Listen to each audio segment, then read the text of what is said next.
Hi, this is Phil, and I'm here to tell you all about the Capes and Lunatics Patreon. Get early access to all of our interviews, including the monthly Chichester chats with writer and comic book legend D.G. Chichester, new episodes of classic Capes and Lunatics shows, including The Quantum Zone, This, That, or the Third, and many, many more specials, all completely uncensored. Access starts for $3 a month, full video when you pledge $5 a month. Check out the link in our show notes or go to patreon.com/capesandlunatics. Hope to see you there. Look up in the sky. It's a bird. It's a plane. It's a mullet. Hello, everyone. Welcome back to another episode of Electric Mullet, the Superman podcast. That's right. All right. I am Phil. Unfortunately, Justin cannot be with us tonight, but our main man, Mr. Number One Superman fan, it is Mr. Tyler Patrick. All right, kids. Yes, we're going to cover 3 this time. Adventures of Superman Annual 1 and Action Comics 592 and 593. Which is awesome. Because 592. This was an interesting read that I had to explain to Jania what exactly was going on What in the book. Comics? She was like, what? I was like, yeah. I was like, John Byrne was a thirsty dude. Oh yeah. You should read some of the She-Hulk stuff. Oh yeah. Oh yes. All right, so I don't know. We could start either way because the annual has nothing to do with the Action Comics and vice versa. So I want to point out here that I picked up my my mullet Superman figure. Oh, nice. I love it because like he's all thick, right? But then on like the back with his mullet after he defeated Doomsday, he's all like super thin. Oh, nice. Yeah. Nothing like death and return to help you leave. Yeah. It's part of that line, but it doesn't really look like the Death of Superman figure, but whatever. Again, I guess different artist or different skull. I don't know. It's any more of the most of the McFarlane Supermans I feel like they're just repainting the same figures. Maybe they make a new head mold and then they just mix and match like different parts and then paint it slightly differently and they're like new figure. We'll make these dumbasses buy it again. And I think they try to alter like the styles, based on like, oh, we're gonna make a figure out of this guy's art or this one's art. Well, they should do that more, but I'm telling you, I'm not doing it enough. All right, so should we get to these issues? Let's do it. All right, so so where should we start? The annual or the Let's do the annual first. Okay, that's cool. Yeah, I read kind of the order I read it. All right, so I got it right here. Oh no, not that annual. We got another annual tonight. Oh, which one? The Adventures of Superman annual. That one. Oh, okay. Hold on. I grabbed the wrong one off the shelf. I was excited to do that one. That's next episode. Yeah, I got excited. Hold on. Of course you're gonna get excited. I mean, spoilers for next week, kids. I mean, Batman's on that cover. Batman, my favorite character. All right, go to that wonderful thing called the app. Yes, DC Universe Infinite, kids. Yes. How about they they'll paying us money for every episode, guys. All right. All right, it's loading.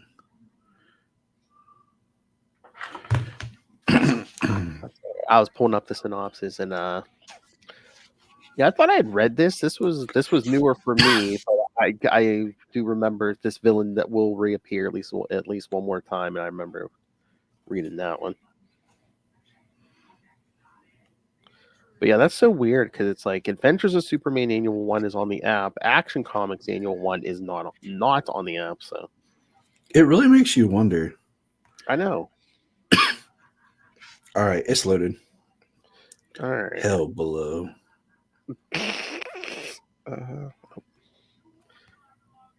the annual wasn't. The app wasn't pulling it up because I didn't put annual in. All right. Let's do the synopsis here. Adventures of Superman, annual number 1 from September 1987. The Union. We're not talking about jobs, kids. Writer, a man who's created a few characters you may have heard of, such as Thanos, and I believe he created Drax the Destroyer. Adam, was he Adam Warlock? I forget, but Jim Starlin, penciler Dan Jurgens, inker Steve Montano, colorist Tom Zayuko, letterer John Costanza, and editors Mike Carlin. Superman is sent to Trudeau, South Dakota by the president to investigate the mysterious disappearance of all its citizens. Superman is unable to detect even the smallest forms of life in the town until a giant gelatinous blob emerges from the sewers and attempts to subdue him. Easily defeated, the blob quickly retreats to the sewers as Superman attempts to follow. While in the sewers, Superman is attacked by the sewer pipes and allows himself to be captured in order to discover who is behind all these strange occurrences in this town. Dragged far below the surface by the sewer pipe, Superman is brought before the alien Wordbringer. The Wordbringer admits to killing all the inhabitants of Trudeau in order to release them from their doomed sacks of flesh and granted them union, creating a hive mind and granting himself great telekinetic powers. Unimpressed, Superman battles the Wordbringer, but the alien manages to escape when he realizes he cannot defeat an angered Superman.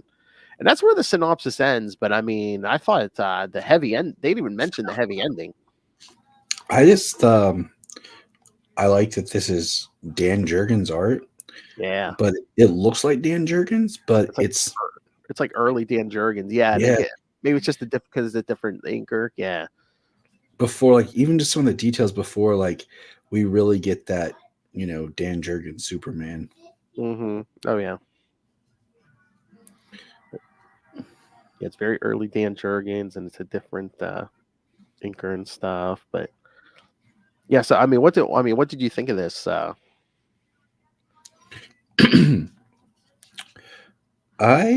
Sometimes annuals can be some of the most fun to read,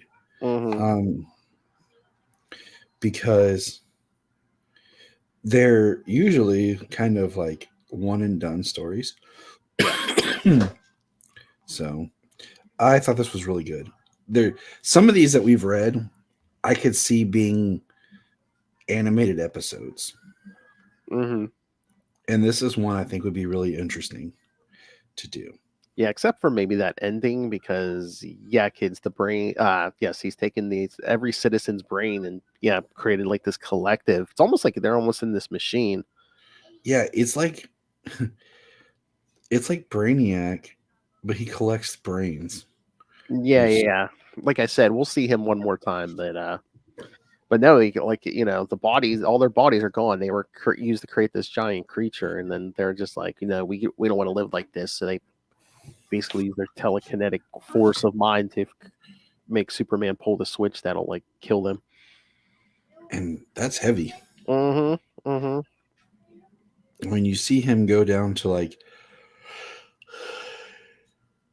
I'm not even going to try to pronounce this guy's name, the Worldbringer.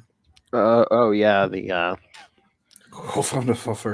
I know. Yeah, it's just like a bunch of. It just seems like a bunch of consonants. Yeah. The world to the unlightened. What is the word? The word is union. It kind of reminds me, actually, in a way, of that Superman the Animated Series episode with Farmer Brown. Okay. Yeah. But yeah, he sees the machine and like he pulls out a brain. It's got electrodes in it. And then oh yeah, they're all in like these little glass tubes. Yeah, they just like pop out of this thing. Yeah. He's like, what did you do with their bodies? He says, this is my manifestation. It is a physical extension of my holy power. Those who join the union no longer have any need for the fleshy vessels. Yeah, because he says he can't just create raw matter. So yes, he used the bodies of all the people going in this town. It was like over 2,000 people. So he calls it the manifestation. This app's getting on my nerves. Okay, it's not as bad as how I'll pull up a book and it's just like I'll be like, "Hey, you guys pull this up," and you're like, "Yeah," but on mine it just keeps popping up Alfred saying, "Retry, retry." Sometimes I'll be reading the story, and then all of a sudden it'll go back to the beginning, and I gotta like flip back to where I was at. I mean, this is heavy. Mm-hmm. Oh yeah. I'm surprised they didn't use this guy more. Like I said, he'll show up one more time, but There's again, only I mean, it's Starlin, so it's something different. But yeah. He says there's only one thing for us: death. There is only one option to open to us: death. Mm-hmm. I mean, that would be like I don't know. You probably if you go nuts. I mean, without a body, and you're just all these minds are linked together. Mm-hmm. He says it's against everything I believe in. I'm sorry. He said, so are we. Yeah, they kind of just force them to Forcing to pull the switch. And he says, it's been quite a day. You saved mankind. You beat the bad guy. You helped some good people get what they really wanted. And now you stand alone amidst the ashes of victory. Yeah, that's some Starlin writing. That's good stuff, but like it's dark. Oh yeah. I feel like this was a villain that would come out today. Like more so because it seems like we just comics have gotten a lot of these villains have gotten darker and darker and darker. I just feel like this would be one that nowadays we would get. Yeah, it feels like it because like I know I always say like it's kind of like around like the turn of the century, like comics started adding body counts, like heroes weren't automatically just saving anyone anymore. You could blow up a whole town or something. Or I mean, it's heavy. I like it, but it's heavy. Mm-hmm. And there wasn't like it wasn't there wasn't it was an annual, so it was longer, but there wasn't like a lot. There was no you don't see him as Clark in this at all. Nope. We don't see the Lois or anyone or any supporting cast. It's just straight the the president see the town, the president calls him in, and that's about it. He starts investigating, and there's like nothing in town. There's not even animals, nothing. Mm-hmm. I mean, they don't say it, but do you think like he took the animal brains too? Like I don't remember if seeing it in there. I don't. I mean, either that or he just used them for the raw material for that blob creature, maybe. Maybe. But it's so interesting when you go back. Oh, excuse me. When you go back to the first page, and it's the town, and you see people, and then you see like this green stuff coming out of the sewer. It's just interesting because like we know what's about to happen. Oh yeah. So I don't know. It's dang you, team of comic book creators. Because I mean, it's good, but yeah, like you say, it's just like a heavy story. Can only take so much. Yeah. All right. And I mean, it's not like it's a very quiet story in a way because it's after Superman leaves the White House, it's him pretty much talking to himself until he interacts with the guy. Yeah, like inner monologue and stuff, and yeah, just like talking. Yeah, and then it's real quiet. Yeah, until he gets to the word bringer. Yeah, and then it's fight, and that's it. I mean, I'm sure it's intentional, but it almost seems like a Twilight Zone episode. Mm-hmm. I mean, yeah, it would make sense. Like a really dark Twilight Zone.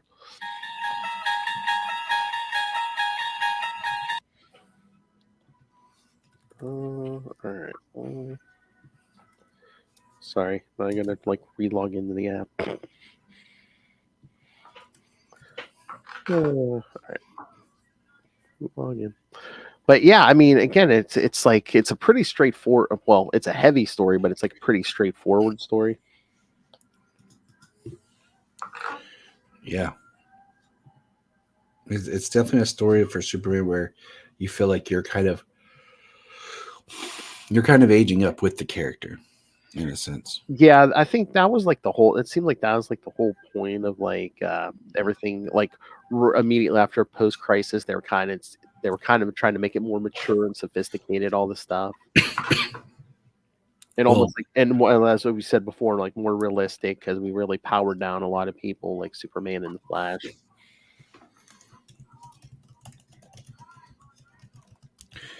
yeah, let's make it more realistic by powering down the guy who can fly and has X-ray vision. Yeah, exactly. Well, yeah, I know. But yeah, like there's an ongoing joke about Superman and Justice League cartoon with George Newbern. How he said like there's always one episode. He's like, I'm getting electrocuted like in every episode. So there's always some jokes to be made. Well, again, I mean, that's always like the nature of it. I mean, even back to George Reeves, where it's just like the guys try to shoot him, it don't work, so they whip the gun at him. Like that's gonna work. I mean, it's like one of my favorite moments in Supergirl TV series, season 2, episode 1, where Superman's there with her, and like they get shot at, and then the guy comes up to punch him, and he's like, "I never get the punching. I don't get it. If the bullets didn't work, why?" So I always think it's fun. Mm-hmm. But yeah, just like for that first page, like all you see, like this started off is like these like two green tentacles coming out of the sewer. That's Yep. the next thing you know, it's you're at the White House and they've called Superman. Well, again, it's 1987, so Ronald Reagan is called Superman. How do you feel about using like the real presidents or whatever, or like political figures in the comic? It dates it because I know they even did that on Marvel. There was at least one Captain America where it was yes, very blatantly Ronald Reagan. It was just like ugh. I'm not a fan. Like Again, it dates it. it dates it. It's supposed to exist in this like alternate world, and I think only time I think like they should use the real people is like if it's relevant to the story, like in Watchmen, Mm-hmm. when it's an alternate history. Yeah. So I just Or even if they just like subtly hint at it, because there was like a Captain America story in the 70s where like he unmasked like the head of this big criminal organization who had run into the Oval Office, and they don't say it's Nixon, but they very strongly hint that it's just like, oh, a very high-ranking public official was the head of this organization. So there, it was around the time of Watergate, so they're just like, yeah, they're hinting that it's Nixon. Yeah, I just yeah, I'm not a fan of it. Yeah, again, it dates stuff, and like like if your kids read something, I mean, it's probably going to go over their heads, but it's just like, yeah, oh man, this thing's old. Sayla caught me reading like some of the older stuff, and she's like, "Why does it look like this? Why is it like the art, like the way it's printed on newspaper?" Yeah. I was trying to explain to her. And so that makes it more valuable because if the more the paper can get in the grade, the more valuable it is. I've said that multiple times on here. Like if they want it with them selling the app so hard, and they want to make comics, like reduce their cost in comics. Oh yeah. Go back to printing on newspaper. Yeah. It makes the books, or if you want, do your standard covers on newspaper, and then if you want to print your alternative covers on the higher gloss and let people pay the difference, do that. But yeah, seriously, like let's do something to like reduce the cost of books, because right now I'm not buying any books because it's too far for me to like drive. No, I know. Yeah, they're expensive, and they're just expensive when I can just pay for the app. Well, then on all the sides, they always wonder why business is dying. Once, I think you're pricing yourself out of the, Yeah, when you have a product that you're trying to sell and you're making it so that you're pushing me to constantly buy more, buy more, buy more. Eventually, I'm going to be at a point where I don't want to buy it, or I'm going to buy less, or I'm just going to stop. or there's just going to come to a point where people just can't afford to buy. Maybe someone was buying 10 of your books, now they're buying 2 of your books. Yeah, and for example, the new Batman Echoes, 89 Batman Echoes. Oh yeah. I'm just going to wait for trade. Same thing with the Metal Curtain. I'm just going to buy the trade. I can see that. Oh yeah, especially stuff like that. It's like a limited series. Yeah, I know a lot of people. I've done that too. It's like, I'll just wait for the trade because it's cheaper, and I can sit down and read the whole story and not be getting. Because that was part of my problem with Superman 78 was it was all spaced out. That I was like, I don't. Excuse me. I didn't really like feeling like I wasn't really. It was written to be just read together. Oh yeah. And I think they were trying originally to, get people to jump to digital more and more. But the rumor I heard is I don't think digital's took off like they wanted it to. So I don't know. I honestly don't know, just because I know so many of my friends that were all at the same point where we're like, we'll just read the app, Yeah. Just... price wise, it's good. But again, I don't know. I'm always, I'm about physical media and everything. It's just like they can pull the plug on you at any moment. Then you have nothing. But the thing with books, though, at least I have libraries. I can go get books to read, because my problem is, how many times do you pull an individual issue out, Phil, and reread your comics? Or do you go to your trades first when you reread old comics? I'd say the majority of my stuff is more, single issues than trades. But yeah, that's the thing, is majority of my stuff is single issues, and I have them all in short boxes, but I don't dig them out and reread them. I think the last time I did a major single issue reread was in 2020 when I reread all of Rebirth. But then the app came and I started just doing, rereading. Yeah, just lazy, and just not take the time to dig them out. Yeah, if it's on the app, I'll do it. But it's like DC and Marvel. It's like I'll go look for stuff and it's not on the app, and I'm just like, want people to buy this thing, try to make it a little more complete. Yep. Yeah, no, I think the longest runs I do now is if I go buy back issues, I'll just get a stack of back issues and read them. All right, let's do the fun books. Oh boy, the burn books. Okay. All right, so yes, kids, it's time for that infamous 2-parter. Action Comics 592. Oh, this is a full. Yeah. All right, so here's the burn stuff, kids. All right. Action Comics 592 from September 1987. A Walk on the Dark Side. Writer, penciler, one of your inkers, John Byrne. Your other inker, Keith Williams. Oh, Keith Williams. Colorist, Tom Zayuko. Letterer, John Costanza. And editor, Mike Carlin and Andrew Helfer. Big Barda is in the slums of Metropolis. She sees a man shaking down a prostitute and throws the man in a dumpster. Just then, a purse snatcher grabs her purse and flees, but Barda gives chase. An apocalyptic ash crawler steals the purse from the snatcher and leaves. The snatcher enters the sewers and gives the bag to the disgusting Sleez. That's right, kids. Sleez. Sleez finds the mega rod, and when Barda comes looking, blasts her in the unconsciousness with it. Meanwhile, Superman picks up an energy source and traces it. 2 days later, in the sewers, Sleez is holding Barda captive in his underground lair and putting her through nightmarish, horrible things while he films it all. Wow. I'm just saying that Barda's not the only one carrying around a massive rod. Wow. She's basically dancing in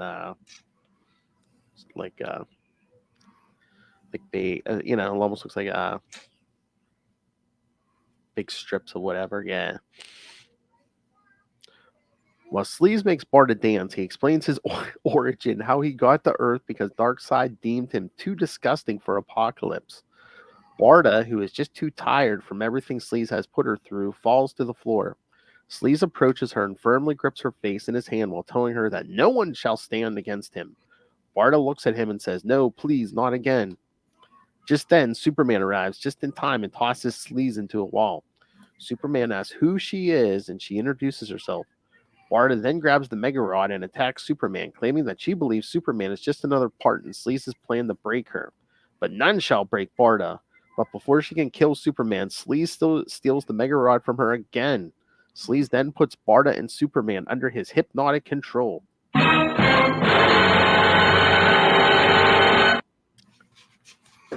All right, so thoughts?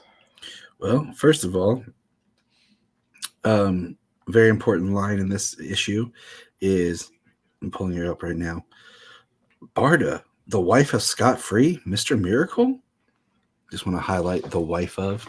Oh yes, yes. Again, I just think that's a the narrative. So it's like, oh, you don't know who Big Barda is? Oh, here we go. And I think Sleez is just, first of all, him coming from Apocalypse is a little too convenient. Yeah. Him being too gross for Darkseid, a little too convenient. Why didn't Darkseid just kill him? I know. Yeah. Here's always like, why didn't he just Well, I guess he thought of fate worse than death, sending him to Earth. I mean, the fact that he is like the sleaziest dude ever, and like his name is Sleez. But I find just this whole thing with Clark visiting the the hospital. Mm-hmm. I feel like this was just inserted in here, and it doesn't really pay off the way I think they want it to. Yeah, I mean, again, is it just like a plot device to say, okay, oh, here's this strange radiation, to keep making some people live longer. But I mean, that means that Sleaze has been there for how long? In just that one spot. I don't know. I think it was too much of a stretch. Like, if you ditch that part of the story, you don't lose anything. Yeah. But yeah, Barda getting tricked by him. Him being like submissive to Barda, or getting Barda to be submissive to him, and then her automatically thinking Superman is Sleaze is on his control was a big mistake. And of course, this whole and then he has both of them in his pit.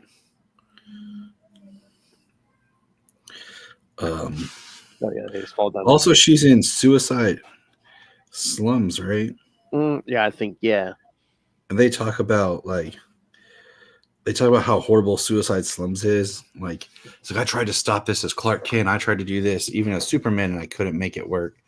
It's the worst of the worst of the worst. And he gives the math of how much of a fraction it is. But I'm just like, holy cow! Like, they're talking about Suicide Slums like being part of Apocalypse. I'm like, if it was that bad, like, you should have done more, Soups. Like, it's so weird because it's like Metropolis, unlike Gotham, is supposed to be like this shiny, bright city. I mean, I know it's a big city, but again, it's just like, oh yeah, that's like, what does he say? It's like or something. So it's like, oh yeah, this little patch is just the worst of the worst. Everything else is nice, but except this little 10 blocks here. And you're trying to tell me this little 10 blocks is worse than Gotham and Bloodhaven? Yeah, exactly. And so I feel like, did the purse snatch dude die? Did like Sleaze kill him? Like,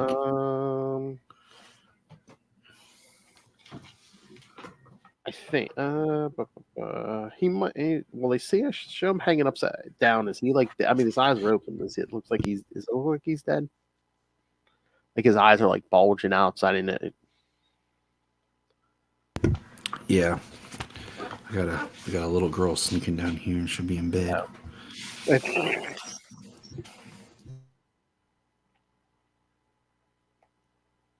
So, yeah, it's just so weird. Just because Yeah, like Clark Kent meets this old woman, Molly, who was born in 1866. She's 121 years old. I don't know. I mean, I guess it's to track the radiation, and so the radiation's keeping these people old, but shouldn't it, I don't know, whatever Sleez does to people make them like die quicker, not live longer? I don't know. I would have seen it, thought it'd be something like that.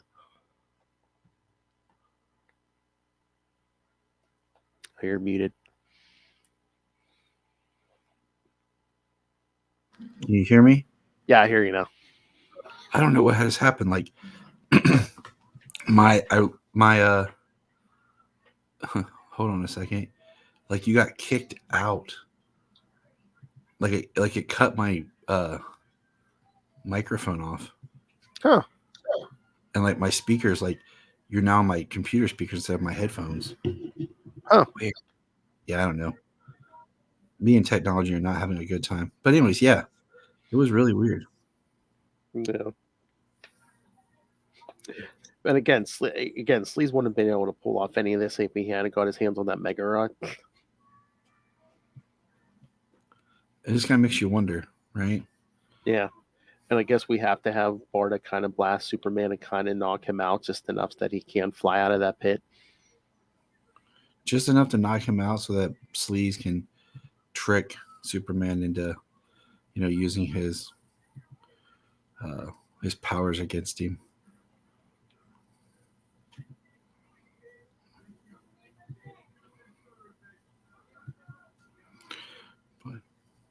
I know he pulls that off. He pulls that rod off her twice. I mean, I don't know if it's just. I mean, Burns' art is always Burns' art. It looks good, but like, especially like Barda. I don't know if it's because it is a Jack Kirby character, but in some panels, I think she looks like almost like Kirby-ish. But unless that's just me associating her costume with Kirby art. I told Jania the history of Barda, Mm. and like where she came from, and so of course, I always go back to like Playboy and nudity. I was like, those men back in the day. Yeah, well, Jack Kirby kind of tried to have his it both ways because he did the New Gods with DC and then he did the Eternals for Marvel. I don't know. I'm never the hugest fan of either one. So I'm just like, I mean, there are some stories I'm like, oh, that's good. Like that Tom King Mr. Miracle series, that was good. I knew that was good when I gave a crap. All right. All right. Should we get to the next issue? Yeah, we should. Yeah, that way that's this whole thing. Because this is where everything comes. Oh yeah. Full. Those infamous panels, kids. Yeah, this is the issue. They come from. All right, so Action Comics 593 from October 1987, The Suicide Snare. All by the same team. Mr. Miracle and Oberon come home to find Darkseid sitting in the living room. He tells them that Big Barda is not home. When Miracle demands answers, Darkseid gives them a videotape. Another thing that ages these issues. Videotape. It's weird. Keep going. Yeah, okay. Scott and Oberon watch the videotape, and this is implied. The screen is never actually shown, and are horrified. The adult videotape most likely contains a video of Big Barda being forced to dance in her outfit and pleasure Sleez. Darkseid tells them that his agents intercepted this tape at a store that specializes in the fair, an adult film store. Scott immediately leaves to search for Barda. Oh my god, can you imagine if you're in a video store, even like a dirty one, and Darkseid or something, it was minions just like walking.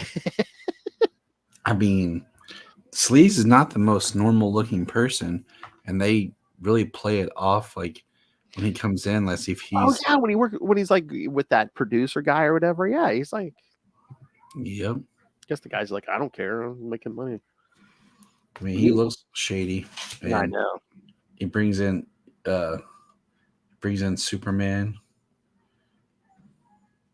Oh yeah, you know what Byrne does is Byrne's the kind. I don't know. He kind of likes this kind of story because like there was an issue of Fantastic Four where some guy, She-Hulk, was like sunbathing on the roof of the Fantastic Four's headquarters, and some guy got pictures of it. Or it's just. It was the 80s, dude. I know, man. Byrne liked this stuff. Meanwhile, Sleez shows the mind-controlled Barda and Superman to an adult film director, Grossman, and tells Grossman to make an adult film with Barda and Superman.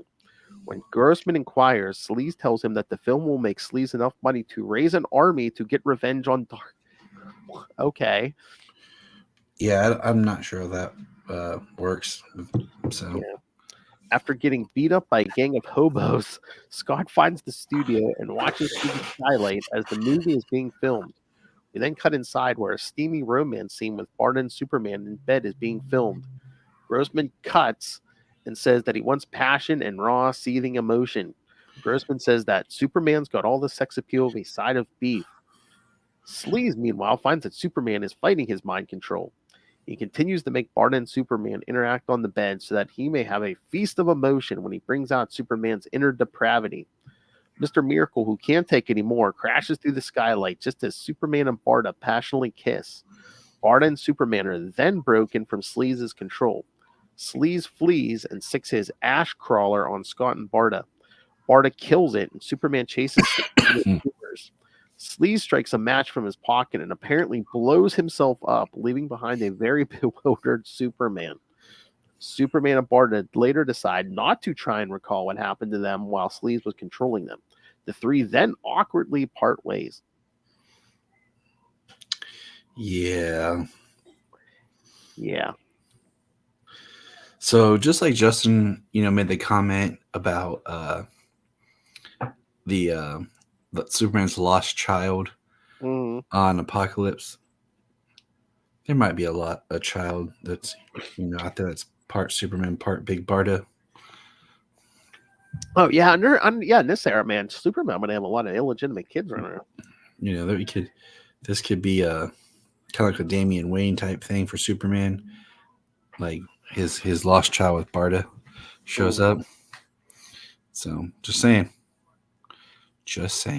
John Byrne, you thirsty old dog, you. Oh my. Oh, okay. I was trying to remember if Sleez comes back. Oh yes, he will be back in Superman Annual 2. So. Oh, good. Can't wait to see more Sleez. I know. But okay, so panel wise, the opening page of Darkseid just sitting there chilling is hilarious. I know. That's what I was gonna say. Just the image of him sitting in a living room, just it's like, hey, look what I rented. Yeah. Hey guys, by the way, I stopped at the video store and I only put this in. And then I like the panels of like where it's like Scott's face, word Oberon, and then you go just how they evolve. And then we see, Grossman. Come on, Grossman. Yeah, I know. And Sleez. And the favorite line is hold on, where is it? Hold on. But yeah, like you were saying before, it's like nobody bats an eye at Sleez. It's like he's this short little, like lizard-looking guy. Yeah, he says any co-star is going to wind up looking like my desk. Oh yeah, because he has Superman break the desk to prove he's the real Superman. And he's like, "You forget, Grossman. I have already acquired the perfect co-star for the Man of Steel, the one and only Big Barda." Mm-hmm. And then we have to take like a little bit of time here to kind of retell, Mr. Miracle's story for like 2 pages. Oh yeah. And then he gets jumped by some thugs. But yeah, it's so weird because like we know he's a master escape artist, but like they just like throw him in like a dumpster and like weld it shut. And like throw him in the river, and then the next page, like he's already out, like running across the rooftops. I thought I missed something. Like I kept going back and looking, and I'm like, okay, did I miss something? And I was like, all right. I kept reading it, and like he's like, I want raw, seething emotion, and I love that Superman's resisting. Mm-hmm.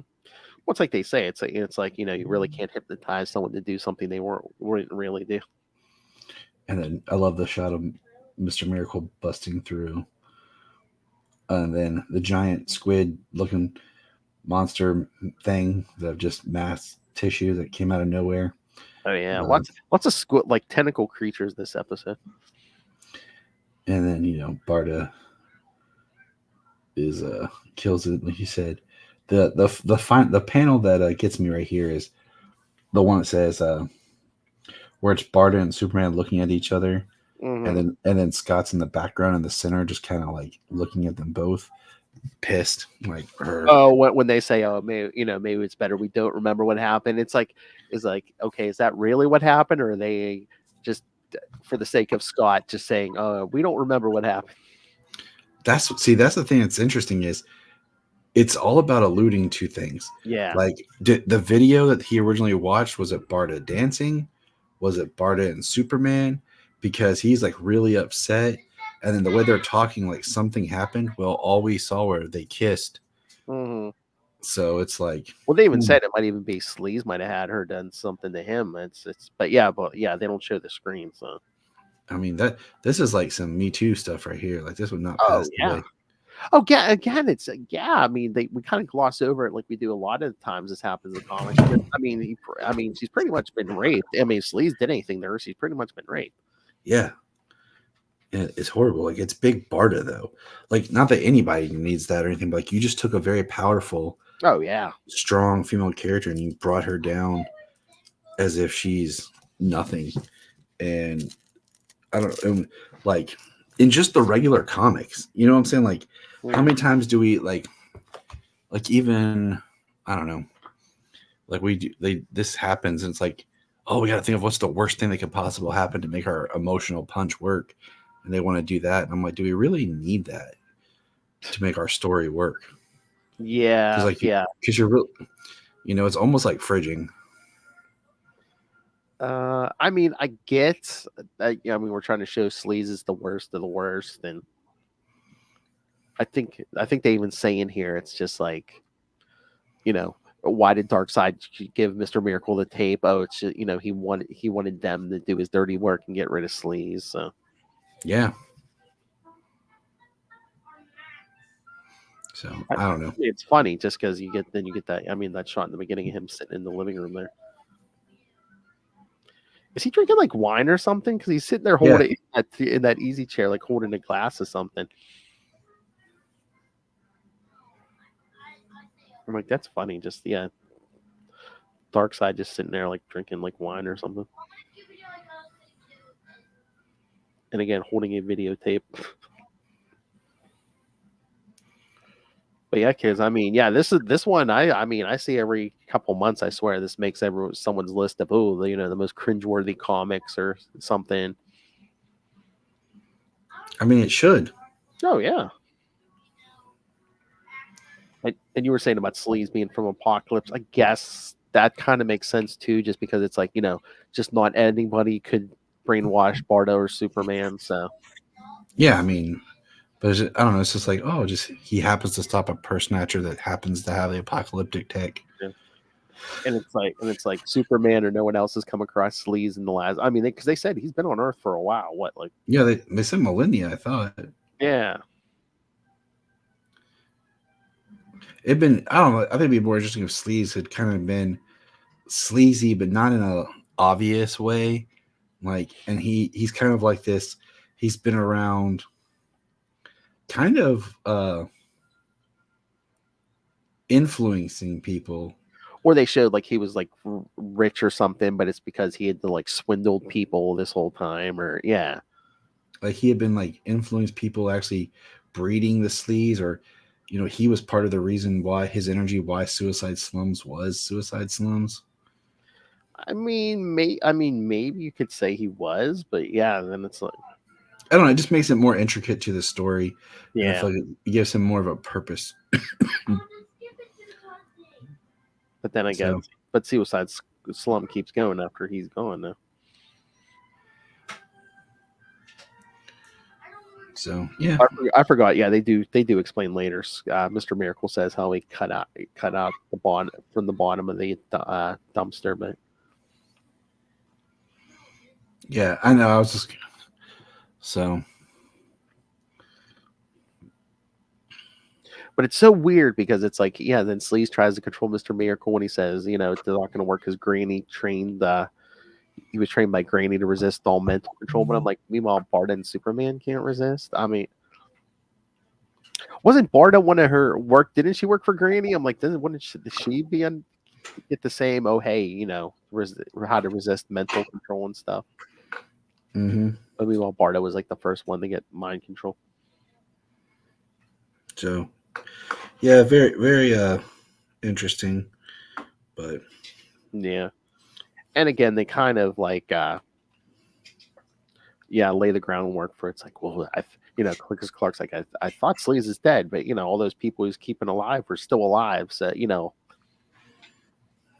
so if they're still alive, you know, does that mean he's still around? maybe he could be. We'll just bring him back, Phil, in our new comic written by me and you and Justin. Exactly. The illegitimate legacy of Superman's children. So I was gonna say, at least, but Sleez does come back like one more time. So, well, he comes back like soon in Superman 82, and then I think they said his next appearance like way later. I think where it looks like he gets killed is like in Countdown or something. Okay. So, yeah. We'll have to definitely go search for some Sleez. No, I'm not. Yeah. Well, Just do not type Sleez in Google, kids. Don't. I might just have to page through Countdown and make sure. Yeah, see if he's dead. Just go see if there's a Wikipedia article. Oh, there is. I was looking at the link here, but if I can, I always like to look at the art and be like, well, let's wonder. There's Sleez. Oh yeah, Countdown 46, kids. On New Earth. And there's Sleez on Earth Prime. What? More than one of these Sleezes? Oh man. Oh, he comes. It says he can feed on the baser emotions of the average person and use that energy to bolster his own life force. So how would that keep people alive longer? Again, shouldn't that shorten your life? Oh, I totally forgot. I did read him. He was in New Superman and the Justice League of China number 20. Oh man, so he does make it out of Countdown. Yeah. So yeah, that was different. It's from Sleez from Prime Earth. I was gonna say he probably wasn't making pornography though. No, he was just fighting Keenan. So yeah. Well, again, it probably wasn't written by Burns, so it was probably a little cleaner. So yeah. All right, so yeah, that's so yeah, not any clean victories this time. I mean, we get the all those dead people in the town of Trudeau, and then the whole Sleez. I mean, that's a kind of a back-to-back dark. What do you call it? Just both of those were really dark. Just Oh yeah, and I mean some of these stories I guess were dark for the times they came out. I don't know if it's like maybe not back to back, but pretty close to each other. Mommy, what's Superman doing with Big Barda?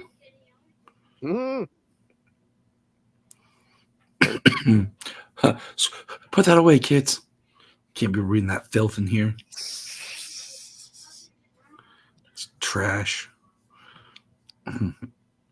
Well, let me tell you about Mega Rods.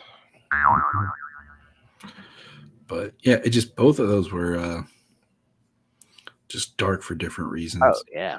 I'm a sucker for a guy with a powerful rod.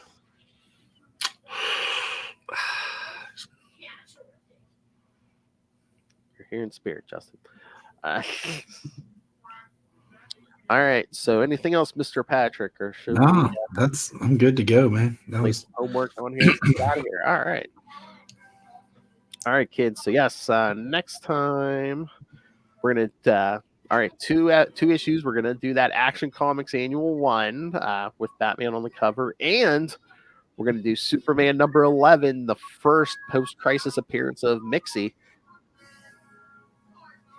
Nice. So that'll be a little more lighthearted. Yeah, get some Mixie in here.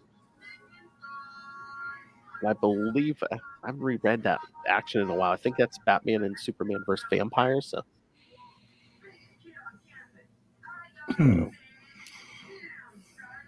Still a little more different, some more different stuff, and yeah, we'll get a first post-crisis appearance of Mixie. So,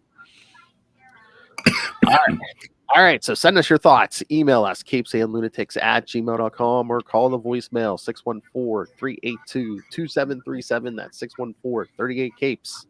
And remember, you can find all things Capes and Lunatics, episodes, social media, merchandise, and link to the Patreon. Again, please subscribe because I promised and I've been delivering so far. In 2024, Lilith Hellfire is more vicious and brutal than ever. So find everything all in one place. That's tubespace.io/Capes and Lunatics Podcast Network. That's tubespace.io/Capes and Lunatics Podcast Network. All right. This is going to be easy because we're going to have Justin's 50 plugs. All right, Tyler, where else can people hear you talking more Superman? You can find me on Krypton Report, the all Krypton-based DC podcast on all major platforms. I'm tired of knowing everything. It sucks. It's a burden I carry. Exactly. Especially all things Superman. I'm tired of knowing everything. Excuse me. All right, kids. Thank you for joining us again. Next time, Superman number 11 and Action Comics Annual number 1.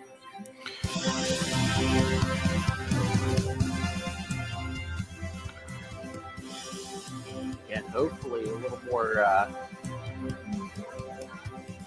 more light. So maybe hopefully a little more light. At least one of them. A little more light.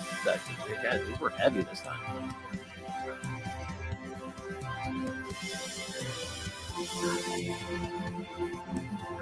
Physical deaths, 5 rape.